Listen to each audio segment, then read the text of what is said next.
They say that everything happens for a reason. Whether it's for good or for bad, inspired by greed or by jealousy, all things happen for a reason.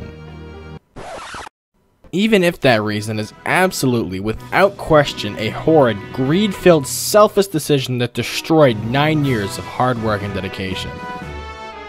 Hi, my name is Remus and welcome to Indie Review. Today we'll be looking at a quick history of Pokemon Uranium, as well as a snippet of an interview that I did with the game's new lead developers. I hope you enjoy this video, as there will be many more to come on this topic. Pokemon Uranium is a fan-made Pokemon game that began development in 2007, when the main developer was only 13 years old. I mean, think about that. When I was 13, I was playing Minecraft and making cringy YouTube videos, not designing my own video game.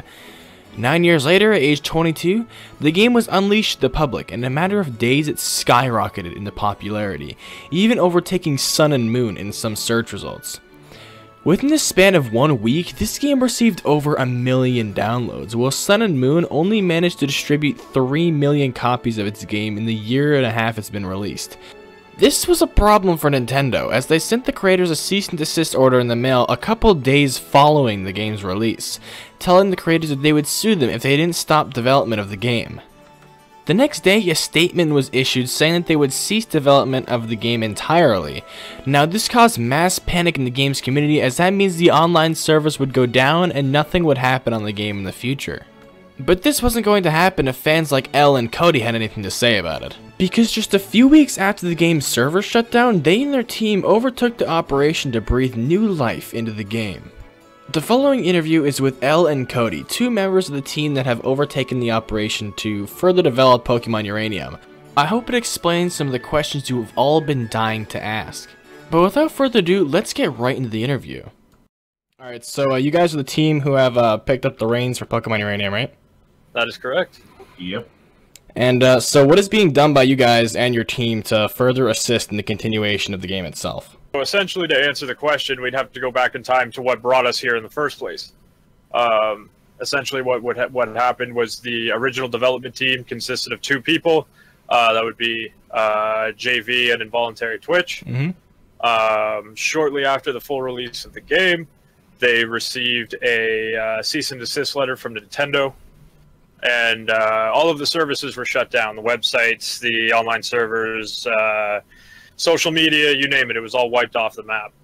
Mm-hmm. So essentially what happened is, after a few weeks of nothing, a whole bunch of the people from the community, such as myself and Elle, we all kind of came together and replaced everything. All right. Speaking of cease and desist, you talked about it a little bit earlier. If you were to get one, how would you proceed if you if Nintendo did send you a cease and desist order? I really haven't thought about it that much. I mean, the possibility is always there. That's something that you keep in the back of your mind. But at this point in time, we've been doing this for almost a year. We haven't received anything.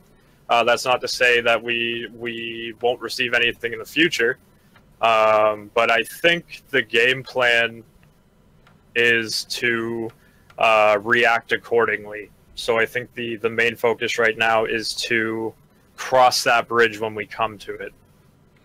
All right, and another question I have is, were you personally asked by the developers to continue operation for the game? And if not, how did you obtain the RPG Maker file? No, we were not.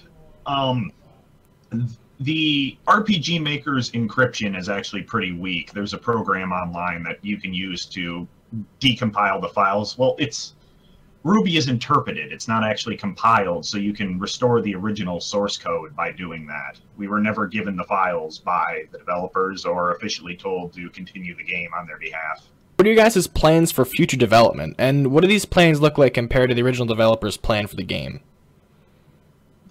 We're trying to stay as close as possible to their original intention for the game. We've been asked to add other Pokemon and such, but our plan is to just fill out the remaining Pokemon. There's, was it 7 missing legendaries now? Yeah, and fill out the remaining 200 of the decks. So we're planning to add the new town to the game.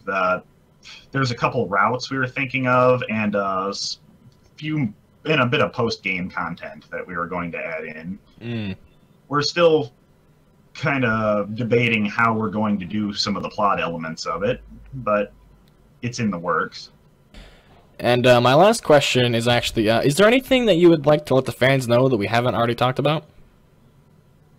Oh, geez. Not without getting all mushy.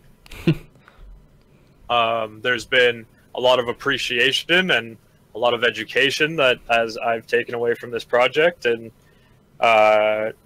if one person watches this video and realizes that we're still working on this game and that we are still putting dozens, if not hundreds of hours of our time into this project, you have to understand that we're all volunteers. But, you know, we're not making money from this project, and we never will make money from this project. And that was a decision that we all agreed upon for a various number of reasons. But I guess the message would be keep playing. We do have plans to add more content in the future. We still host a whole bunch of events here and there, whether it be on the forum or on Discord or over Twitter. And we hope, or at least I hope, to continue working on Uranium well into the future. Yeah, well, thank you guys. We got a lot of really good answers, had a lot of really good questions, and I think it was very informative. A lot of people are going to take a lot out of this, I hope. So, yeah, it was great talking to you guys. Awesome. Thank you for letting us do this. Yeah, no problem. Anyway, this has been a quick snippet of the interview. I hope you enjoyed it and it answered some questions and got you thinking about the game again. For the full thing, make sure to check out www.it'sindiereview.weebly.com, and I hope to see you in the next one.